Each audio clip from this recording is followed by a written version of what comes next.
The European Jew gets a windfall. A massive amount of wealth now comes his way.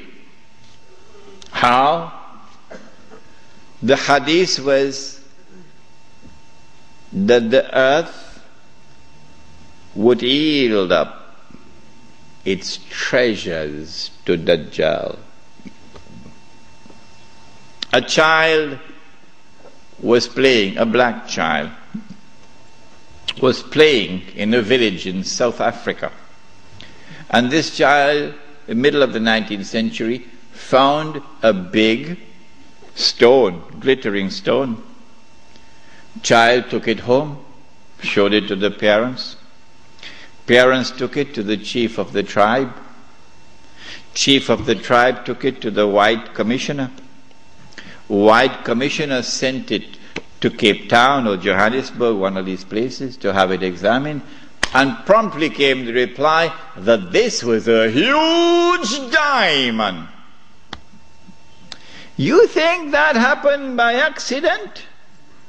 You're living in Disneyland.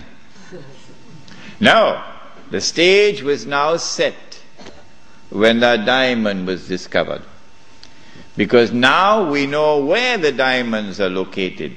By this time, Britain, the scientific and technological revolution has given to Britain in particular, and Europe in general, the technology to be able to locate underneath the earth, in the interior of the earth, the diamond veins. And the technology we wish to mine for it down in the depths of the earth, technology which never existed before. And so now the southern African region becomes a cluster of diamond and gold mines. One mine in particular becomes the most famous one of all. 3 months ago, I stood myself at that mine. It was the biggest man-made hole in the world, in a town called Kimberley. You heard about Kimberley diamonds. Yeah. When the diamonds were discovered at Kimberley and in the surrounding areas, it was the biggest discovery of diamonds in history. And I would suggest to you who are young and who have a thirst for knowledge, go study this part of history, because tonight we have limited time.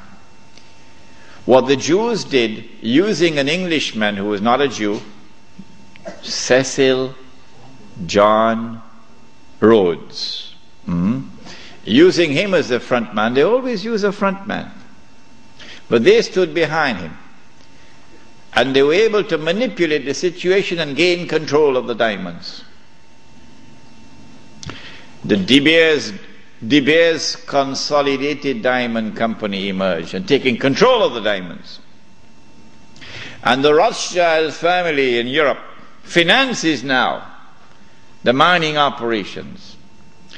And the bulk of the wealth which now emerges out of South Africa land up in the hands of the Jews. In 1914, the Kimberley mine was closed down because it had yielded all that it could yield. The rest that now remained was just chicken feed. So they closed it down in 1914. When I went to that diamond mine in Kimberley, there were wheelbarrows filled with plastic cubes to show you, give you an estimate of how many diamonds came out of this diamond mine. There were 5 huge barrows filled, brim, heaping with these plastic cubes. That's how many diamonds they got. And these were sold in the market, the international market, at the premium price, because they cornered the market through the consolidated De Beers to establish a monopoly to ensure that the price would not come down. The Prophet ﷺ cursed that. When Kimberley was closed down in 1914, the European Jew now had amassed the maximum wealth he could amass at that period of time. This is just about 17 years after the Zionist movement was established. Within these 17 years, Dajjal had struck and had delivered to the European Jew this massive windfall of wealth. And so now they are ready in 1914 to move to the next stage. The philosophical and political systems are already in place, and now the military attack. To destroy the Khilafah, you'll have to destroy the Ottoman Empire. And you cannot destroy the Ottoman Empire with 5,000 Jews in an army. You need a world war to destroy the Ottoman Empire. That's a tall order. So what you do is you plan a conspiracy. And you stay behind so that your fingerprints are not on the crime. In other words, you plan a September the 11th. Huh? The attack took place in the summer of 1914 when the Grand Duke Franz Ferdinand was assassinated in Sarajevo. In the summer of 1914 there were 6 major powers in Europe. And there was one dark horse across the Atlantic. No one knew how fast it could run because it had never run in a race so far. One dark horse across the Atlantic. And 6 major powers in Europe. They were number 1, Russia, France, Britain, Germany, Austria, Hungary. That's 5. What's number 6? Turkey. Ottoman Islamic Empire. Ain't no Turkey as yet. Ottoman Islamic Empire. These are the 6 major powers. How can you bring about a world war which would result in the dismantling of the Ottoman Islamic Empire? You've got to do some good planning to do this one. When they attacked and assassinated the Grand Duke Franz Ferdinand, they left footprints which led to Russia. As on September 11th, they left footprints which led to Al-Qaeda and Saudi Arabia. The reason why, I forgot to mention this last night, the reason why they put so many Saudis on board the aeroplanes. You remember I told you about the Saudi who went to his government? He says, listen, I've heard in the newspapers and on CNN that I'm dead.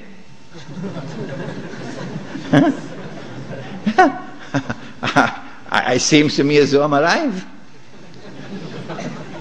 What they had done was to hijack his identity and put it on board the plane. I forgot to mention to you last night why they had put so many Saudis. The reason for this is to attack the client relationship, the friendly relations between the United States and the government of Saudi Arabia. If you can replace this with a new relationship of mistrust and hatred and enmity, it'll now facilitate the Jews when they launch their big war to take control of the Saudi oil, which is about to happen. This is why they put so many Saudis on board the aeroplanes. Good. They left footprints which led to Russia. And so Austria-Hungary had no option but to declare war on Russia. But Britain and France already had a treaty, a defense treaty with Russia. The Secretary of State, the Foreign Minister in Britain, was a Jew. And so Britain and France now had to declare war in favor of Russia against Austria-Hungary. But Germany has the same racial ties with Austria-Hungary, so Germany is now forced to enter the war on the side of Austria-Hungary. So they have succeeded. Whoever planned that assassination has succeeded in bringing all these powers now in Europe into a state of war. All that is left now is what they call the sick man of Europe. Who is that? Ottoman Islamic Empire. The Khalifa in Istanbul does not want to enter the war. He knows how weak the Ottoman army is in terms of military technology. But through internal intrigue within Istanbul, the Ottoman Empire is forced into the war, and a Russian ship in the Bosphorus is used as a pretext.